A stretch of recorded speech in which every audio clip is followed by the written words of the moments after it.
Hi there. Wanted to talk a little bit today about some of the early Seiko vintage quartz watches from the 1970s. A lot of people know about the watches, the wonderful watches that Seiko made in the 60s, the mechanical ones, things like the Grand Seiko and the King Seiko that pretty much stopped production in around 1975 and didn't resume production until the Grand Seiko returned in 1988.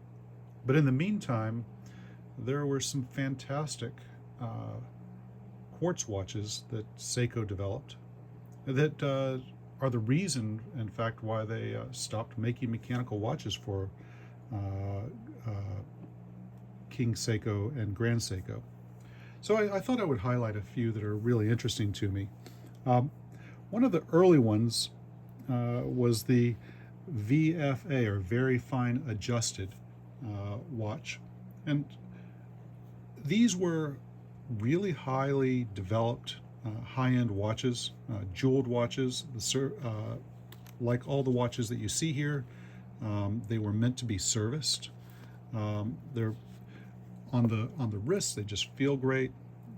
Really high-end watches, and this one had a accuracy of about 20 seconds per month, which was much better than any mechanical watch of the time. That was a single crystal quartz watch, but Seiko quickly developed dual quartz watches. So they started. You would see the two quartz symbol right there above the 6 o'clock indice, and these were watches that were getting up to first. You were seeing single quartz watches with accuracies of up to 10 seconds a month, and then up to 10 seconds a year in some cases. Eventually, Seiko developed the dual quartz superior watch. This was above the grand quartz, and you had an accuracy of about 5 seconds per year. So fantastic accuracy out of these things, better than any mechanical watch today or in the past can meet. And in fact, these were just a very, very high-end watch that feels great on the wrist.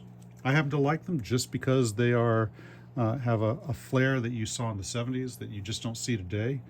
And I think some of them really stand the test of time and would not look out of place on the wrist today if they were sold new. So just wanted to kind of highlight some of the interesting ones. I talk about a lot of these on with my friends on Wrist Sushi. If you're interested in knowing more about Japanese watches and with a great group of folks, I'd recommend going to wristsushi.com. Thanks. Bye-bye.